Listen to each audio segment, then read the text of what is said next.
हैं कि हम इस दुनिया में क्यों आए हैं।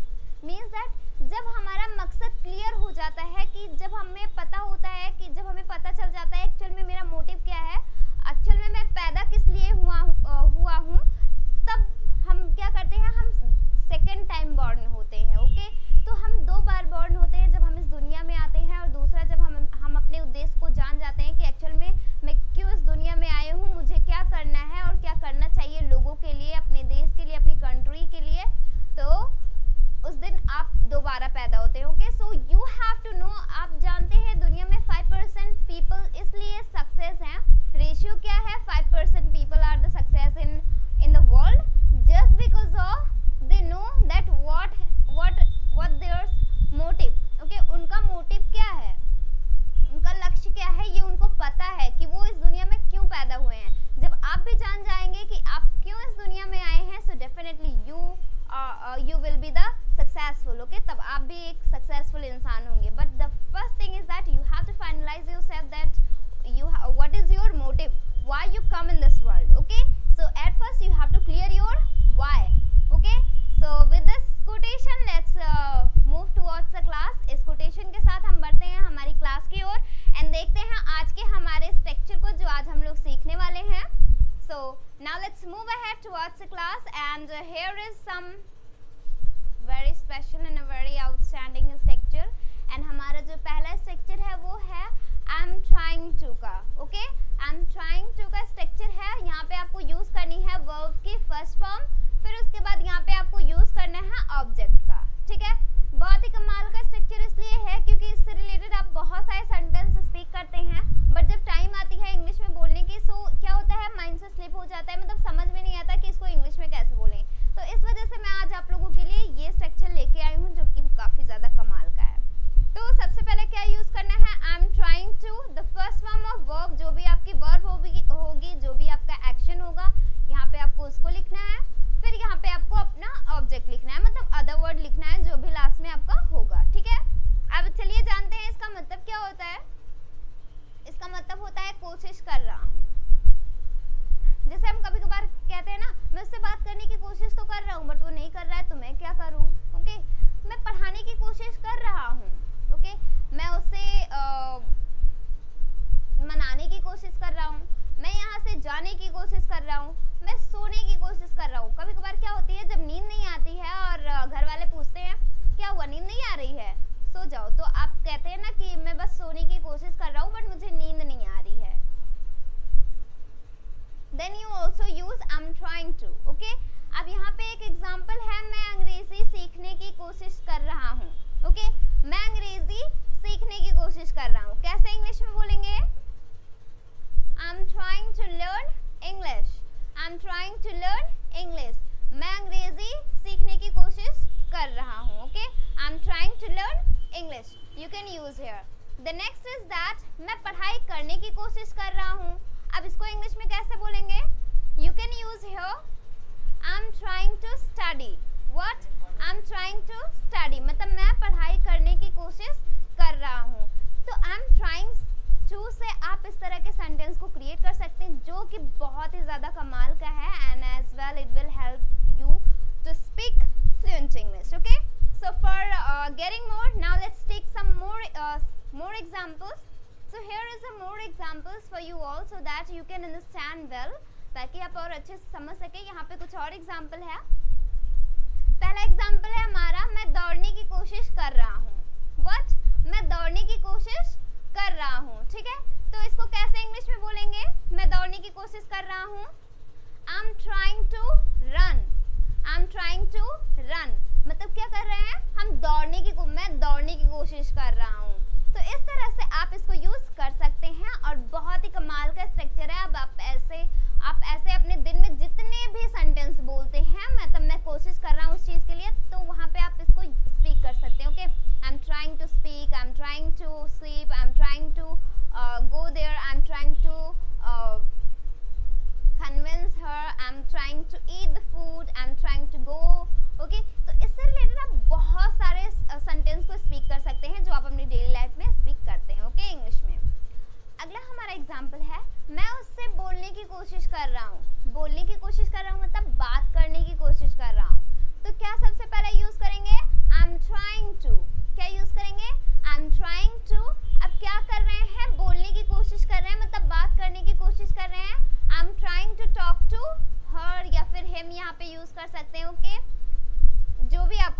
for the girls you can use here her and for the boys you can use him. Okay, तो इस तरह से आप इसको यूज कर सकते हैं. मैं उससे बोलने की कोशिश कर रहा हूँ.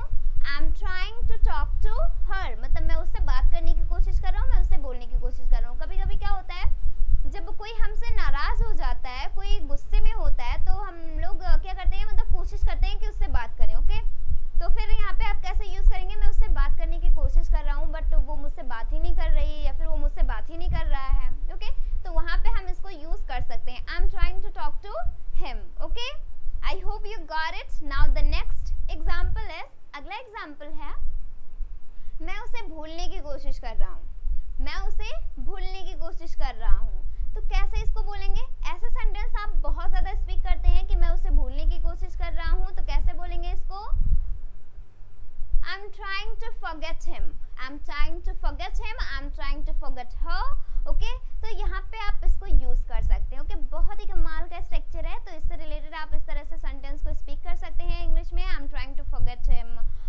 Forget him. I'm trying to talk to him. I'm trying to talk to her. Okay? I'm trying to sleep. मैं सोने की कोशिश कर रहा हूँ.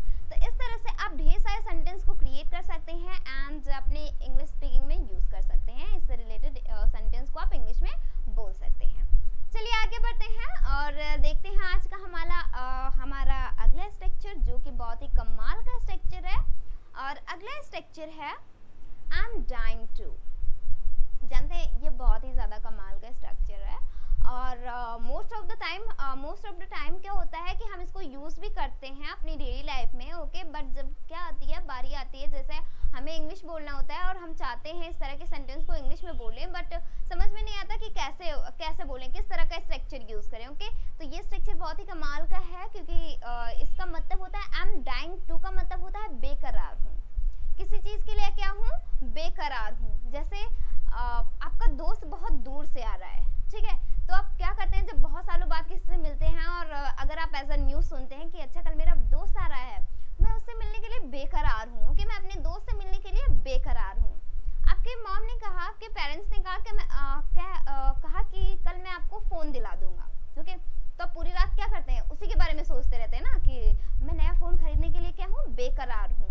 तो जब भी हम बात करते हैं इस तरह के सेंटेंस की कि मैं किसी चीज़ के लिए बेकरार हूँ, तो वहाँ पे हम स्पीक करते हैं I'm dying to का. ओके, किसका यूज़ करते हैं? I'm dying to का यूज़ करते हैं. ओके, तो सबसे पहले आपको करना क्या है, यहाँ पे आपको I'm dying to यूज़ करना है, वर्ब की फर्स्ट फॉर्म यूज़ करनी है, उसके बाद यहाँ पे आपको यूज़ करना है ऑब्जेक्ट का. ओके, अब चलिए देखते हैं कैसे इसको बोलेंगे. जैसे मैं अंग्रेज़ी बोलने के लिए बेकरार हूँ. मैं अंग्रेज़ी बोलने के लिए बेकरार हूँ. कैसे इंग्लिश में बोलेंगे इसको? I'm dying to speak English. What? I'm dying to speak English. मैं अंग्रेजी बोलने के लिए बेकरार हूँ. I'm dying to speak English. The next is that मैं पढ़ाई करने के लिए बेकरार हूँ. तो कैसे बोलेंगे इसको? I'm dying to study. What? I'm dying to study. मतलब मैं पढ़ाई करने के लिए बेकरार हूँ. तो जब भी हम इस तरह के सेंटेंस को स्पीक करते हैं, मैं कोई काम करने के लिए बेकरार हूँ, मतलब कि बहुत ज़्यादा उत्साह में हूँ, बहुत ज़्यादा पैशनेट हूँ, बहुत ज़्यादा मतलब मुझसे रहा नहीं जा रहा है, तो वहाँ पे हम यूज़ करते हैं I'm dying to का. Okay, I'm dying to study. मैं पढ़ाई करने के लिए बेकरार हूँ. आपको कभी कभी क्या होता है, जब बहुत सारे ऐसे बच्चे होते हैं जब उनका न्यू एडमिशन होता है किसी नए स्कूल में, तो वो पूरी रात हम सोचते हैं ना कि बहुत ज़्यादा बेकरार होते हैं स्कूल जाने के लिए. ओके, बहुत ज़्यादा सोचते रहते हैं कि कल मैं स्कूल जाऊँगा, कल मेरा न्यू स्कूल है, कल मैं स्कूल जाऊँगा. तो कैसे बोलेंगे? I'm dying to go to school. He is dying to go to school. मतलब वह स्कूल जाने के लिए बेकरार है. आप ऐसे भी यूज़ कर सकते हैं कि वह स्कूल जाने के लिए बेकरार है. मेरा छोटा भाई स्कूल जाने के लिए बेकरार है. My younger brother is dying to go to school. Okay, मतलब मेरा छोटा वाला भाई जो है वो स्कूल जाने के लिए बेकरार है. कल उसने मेरे नाक में कल से दम कर रखा है कि कल मुझे स्कूल जाना है, कल मुझे स्कूल ले चलिए नहीं. ओके, तो इस तरह से आप इसको यूज़ कर सकते हैं. Hope you got it. चलिए इसे और अच्छे से समझने के लिए हम लेते हैं कुछ और एग्जाम्पल. तो यहाँ पे है आप लोगों के लिए कुछ और एग्जाम्पल. जैसे हमारा पहला एग्जाम्पल है, मैं दौड़ने के लिए बेकरार हूँ. सपोज दैट आपने किसी चीज़ के लिए फॉर्म फिलअप किया हुआ हो एज फॉर पुलिस. ओके, तो आप यहाँ पे यूज़ कर सकते हैं. जैसे अगर दौड़ है और आपको दौड़ना पसंद है, तो आप कहते हैं ना कि कल मेरी दौड़ है और मैं दौड़ने के लिए बहुत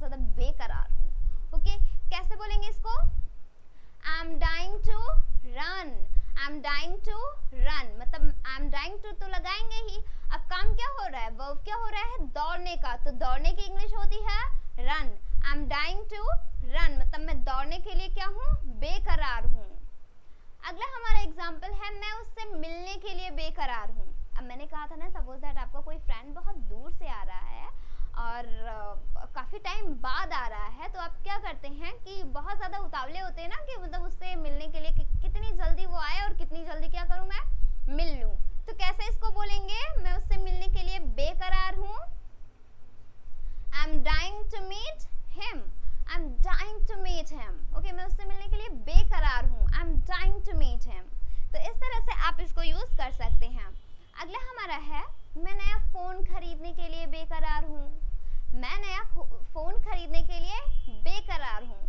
कैसे इंग्लिश में बोलेंगे, I am dying to purchase the new phone, I am dying to purchase the new phone. मैं नया फ़ोन खरीदने के लिए क्या हूँ, बेकरार हूँ। मैंने स्टोरी आपको बताई ही थी कि सपोज जब आपके पेरेंट्स अगर आपसे कहें कि कल मैं तुम्हें नया फ़ोन दिलाऊंगा, तो रात भर क्या होता है, मतलब सोचा जाता है अच्छा कल मुझे नया फ़ोन मिलेगा, कल मुझे नया फ़ोन मिलेगा। ओके, तो क्या है, मैं नया फ़ोन खरीदने के लिए बेकरार हूँ। I am dying to purchase the new phone. Okay, तो कुछ इस तरह से आप इन सारे सेंटेंस को क्रिएट करके अपनी इंग्लिश में अपनी इंग्लिश में इंक्लूड करके अपनी इंग्लिश को बेटर कर सकते हैं। इस तरह से जितने भी सेंटेंस आप इससे रिलेटेड हिंदी में बोलते हैं, अब आप यहाँ पे इंग्लिश में बोल सकते हैं without any hesitation. Okay, but the thing is that you should practice about it. Okay, because practice से क्या होती है, इम्प्रूवमेंट आती है। ओके, तो जब इम्प्रूवमेंट आएगी तो आप डेफिनेटली उस चीज़ को क्या करेंगे, कंटिन्यूसली करने लगेंगे और बहुत ही अच्छे से आपकी स्पीकिंग स्किल भी अच्छी हो जाएगी। ओके,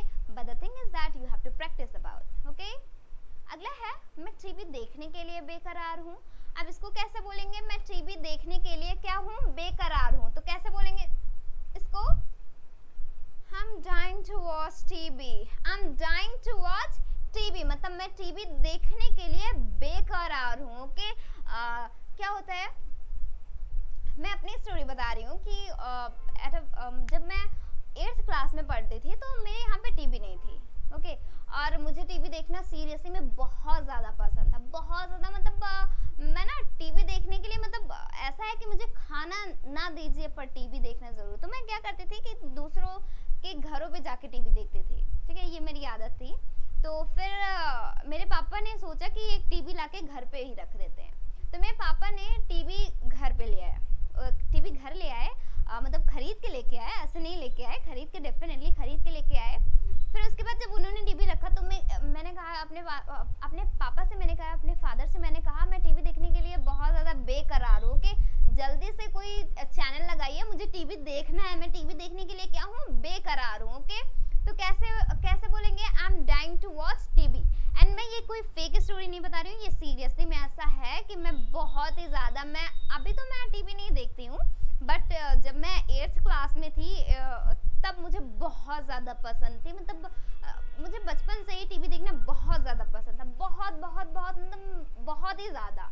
अब कह नहीं सकते, मतलब टीवी देखना मेरा एक पैशन सा बन गया था। ओके, तो जब मेरे पापा ने न्यू टीवी खरीदी तो उसे देखने के लिए ना बहुत ज़्यादा बेकरार थी, क्योंकि वो कलरफुल टीवी थी और लेके आए थे। और हमारे मोहल्ले में बस हमारे जो एरिया था हमारा, बस एक आध दो लोगों के यहाँ पे टीवी थी। फिर उसके बाद जब मेरे यहाँ पे आई तो मैं बहुत ज़्यादा खुश थी। ओके, तो मैं टीवी देखने के लिए क्या थी, बेकरार थी उस टाइम पे। I am dying to watch TV. Okay, चलिए आगे बढ़ते हैं और देखते हैं आज का हमारा अगला स्ट्रक्चर, जो कि बहुत ही कमाल का स्ट्रक्चर है। और बहुत ही कमाल का स्ट्रक्चर है ये, आई एम हैविंग टू।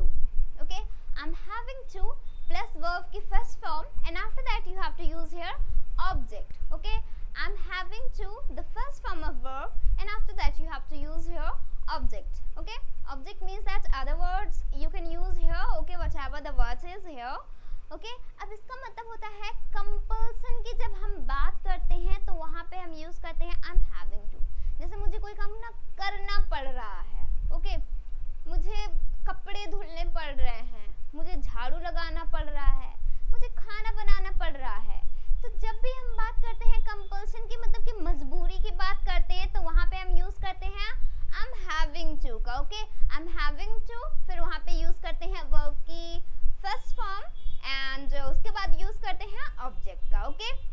देखते हैं इससे रिलेटेड एग्जाम्पल। सबसे पहले तो हमारा एग्जाम्पल से समझते हैं, जैसे मुझे गाना गाना पड़ रहा है। ओके, यहाँ पे गाने हो गया है, गाना हो गया है, गाना गाना पड़ रहा है। Definitely it's a correct sentence. Okay, मुझे गाना गाना पड़ रहा है।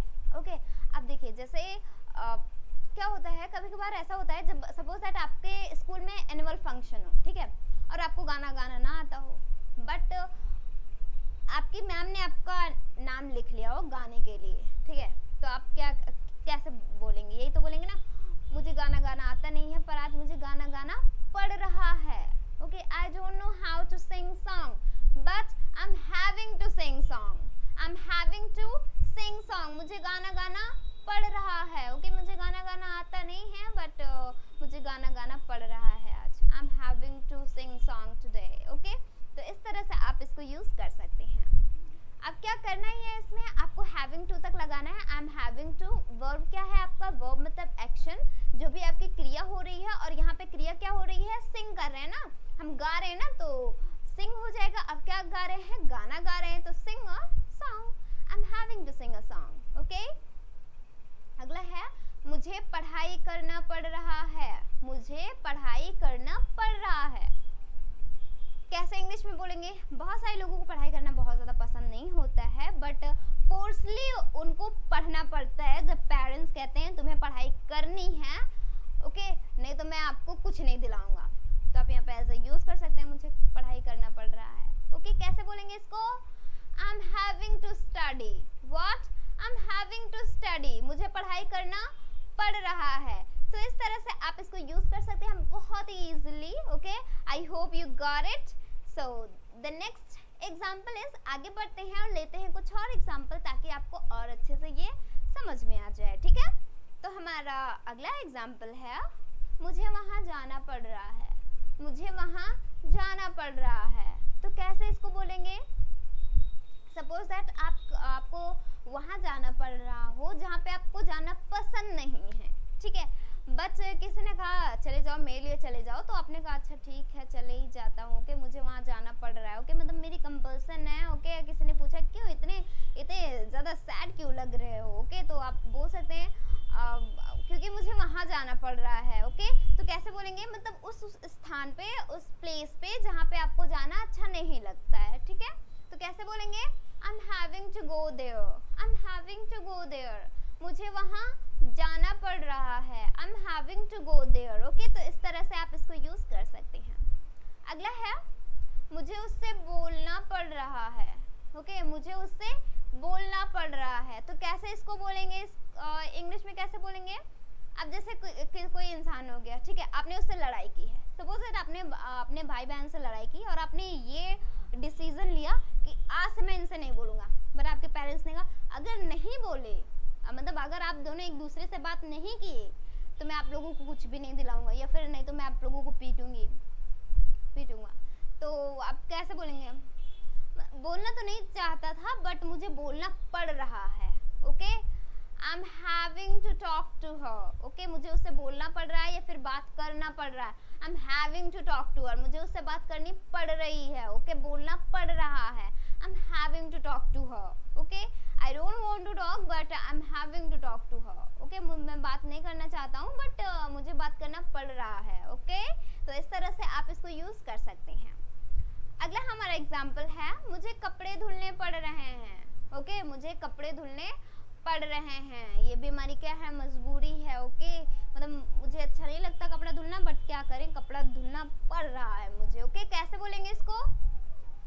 I am having to wash clothes. Okay, I am having to wash clothes. Okay, मुझे कपड़े धुलने पड़ रहे हैं। I am having to wash clothes. तो इस तरह से आप इसको यूज कर सकते हैं। ओके, आगे बढ़ते हैं एंड देखते हैं आज का हमारा अगला स्ट्रक्चर, जो कि बहुत ही ज़्यादा कमाल का है। अगला structure and the last structure which I am going to provide you today, and बहुत ही स्पेशल इसलिए है क्योंकि इसका भी यूज़ हम काफ़ी ज़्यादा करते हैं। और सबसे पहले मैं आप लोगों को दिखा देती हूँ कि स्ट्रक्चर क्या है, बता देती हूँ। स्ट्रक्चर है I am going to plus verb की फर्स्ट फॉर्म, वर्ब मतलब आपकी क्रिया, जो भी आपके एक्शन होंगे, ऑब्जेक्ट यहाँ पे यूज़ करना है, ठीक है। आई एम गोइंग टू का मतलब होता है कोई काम करने जा रहा हूँ, जैसे मैं पढ़ाई करने जा रहा हूँ, मैं उससे बात करने जा रहा हूँ, मैं उससे मिलने जा रहा हूँ, मैं अंग्रेज़ी बोलने जा रहा हूँ, मैं कुछ सीखने जा रहा हूँ। तो जब भी हम बात करते हैं कोई चीज़ करने जा रहा हूँ तो वहाँ पे हम यूज़ करते हैं गोइंग टू का। सबसे पहले हम यहाँ पे यूज़ करेंगे आई एम गोइंग टू। अब यहाँ पे आप वर्ब यूज़ करेंगे, वर्ब की फर्स्ट फॉर्म, जो भी आपकी वर्ब होगी वर्ब की फर्स्ट फॉर्म। फिर यहाँ पे आपको यूज़ करना है अदर वर्ड और ऑब्जेक्ट यहाँ पे आप यूज़ कर सकते हैं। ओके, तो इस तरह से आप इसको यूज़ कर सकते हैं।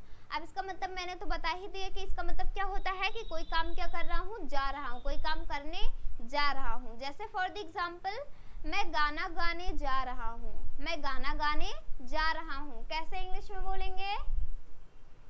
I am going to sing song, I am going to sing song, मैं गाना गाने जा रहा हूँ। अगला हमारा एग्जाम्पल है मैं पढ़ाई करने जा रहा हूँ।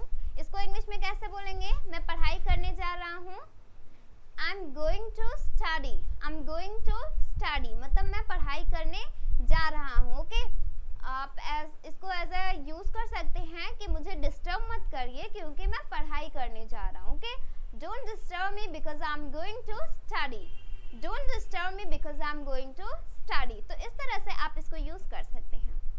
द नेक्स्ट एग्जाम्पल इज, आगे बढ़ते हैं हमारे अगले एग्जाम्पल की ओर एंड देखते हैं द मोर ऑफ एग्जाम्पल्स।